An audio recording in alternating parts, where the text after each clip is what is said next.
Hello students, welcome back. आज हम discuss करेंगे फियोल्स प्रिंसिपल ऑफ मैनेजमेंट में principle of authority and responsibility. Authority क्या होती है? Right to give orders. And responsibility क्या होती है? Duty to complete task. तो principle of authority and responsibility क्या कहते हैं? This principle states that authority that is right to give order and responsibility that is duty to complete task must go hand in hand to ensure effective management. In short ये क्या बोल रहा है कि ये प्रिंसिपल ये बोलता है कि देयर शुड बी बैलेंस और या फिर there should be match between authority and responsibility. Let's suppose आपने किसी पर्सन को कोई रिस्पॉन्सिबिलिटी दी है, तो उस रिस्पॉन्सिबिलिटी को कंप्लीट करने के लिए आपको उतनी ही उसे अथॉरिटी भी देनी पड़ेगी। ऐसा नहीं होना चाहिए कि आपने बहुत ज्यादा किसी को रिस्पॉन्सिबिलिटी दे दी लेकिन आपने अथॉरिटी कोई डेलीगेट ही नहीं करी है, या जस्ट अपोजिट आपने किसी को अथॉरिटी तो दे दी लेकिन उस रिस्पॉन्सिबिलिटी को कंप्लीट करने के लिए उसे उतनी अथॉरिटी की नीड नहीं थी, तो उससे क्या होगा? मिसमैच हो जाएगा आपके अथॉरिटी और रिस्पॉन्सिबिलिटी के बीच में। तो ऐसा नहीं होना चाहिए। प्रिंसिपल कहता है कि देयर शुड बी बैलेंस और match between authority and responsibility. इससे क्या होगा? देखो, if a manager have enough authority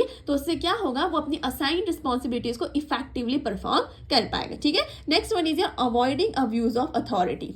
अब देखो, क्योंकि अथॉरिटी नेसेसिटी तो है, without authority you can perform your responsibilities, but ये चीज ध्यान में होना चाहिए कि आपकी जो अथॉरिटी है it should not be misused. और जो मैनेजर है जिसके पास ये अथॉरिटी है जो उस पर्टिकुलर टास्क को परफॉर्म कर रहा है, he should be accountable for his और हर डिसीजन। वो जो भी डिसीजन ले रहा है उसके लिए उसे अकाउंटेबल होना पड़ेगा। समझ में आई बात? ठीक है, next one is your clear delegation. अब क्लियर डेलीगेशन का मतलब क्या है कि जो भी इंप्लॉयज हैं उन्हें प्रॉपर अपनी रिस्पॉन्सिबिलिटीज, अपनी अथॉरिटीज अच्छे से पता होनी चाहिए ताकि वो अपने टास्क को इफेक्टिवली एग्जीक्यूट कर सके। ठीक है, मतलब कितनी उनके पास अथॉरिटी है, क्या क्या उनकी रिस्पॉन्सिबिलिटीज है, ये उनको क्लियरली डेलीगेट करना चाहिए। Last one is your enhance discipline and accountability.